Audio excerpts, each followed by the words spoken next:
નમસ્કાર, આપ નિહાળી રહ્યા છો આઝાદ મીડિયા લાઈવ.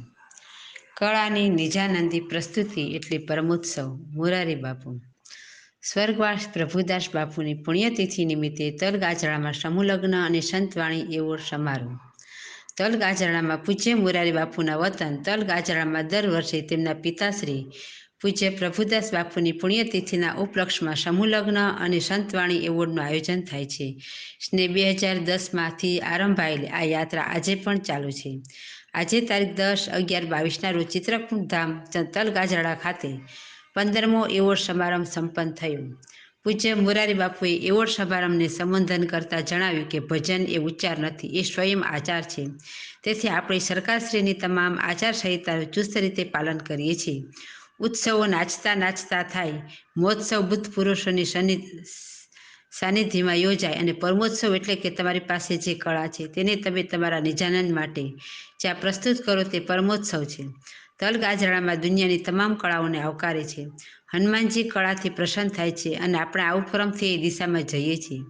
આજના એવોર્ડ સમારંભ સર્જક વંદના માટે દાસી જીવન જગ્યા ઘોઘાવદરના મહંત પૂજ્ય શામળદાસ બાપુ ઘોઘાવદર, ભજનીક શ્રી ખેતસીભાઈ કાકુભાઈ ગઢવી કચ્છ, તબલા હર્ષદભાઈ રાવલ જુનાગઢ, વાયોલિન બેન્જો આનંદભાઈ મકવાણા મોરબી અને મંજીરા પરબતભાઈ પટેલ ચમારડી બાબરાને સૂત્રમાલા પ્રશસ્તિ પત્ર અને રોકડ પુરસ્કારથી સન્માનિત કરી તેની ભાવવંદના કરવામાં આવી. ચિત્રકૂટ ધામ તલગાજણા દ્વારા દર વર્ષે યોજાતા સમૂહલગ્નમાં આજે સવારે કુલ 12 દીકરીઓના સમૂહલગ્ન કરવામાં આવ્યા અને તેમાં સમગ્ર ગામ એ સામેલ થયું.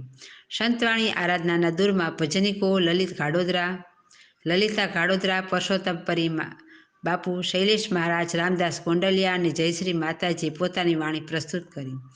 કાર્યક્રમમાં સૌરાષ્ટ્રના વિવિધ પ્રાંતના સંતો, મહંતો અને 100 કરતાં પણ વધારે લોક કલાકારો ઉપસ્થિત રહ્યા હતા. કાર્યક્રમનું સંચાલન શ્રી હરિશ્ચંદ્રભાઈ જોશીએ કર્યું હતું. વ્યવસ્થા અને સંકલન શ્રી જયદેવ માકડે સંભળાવ્યું હતું.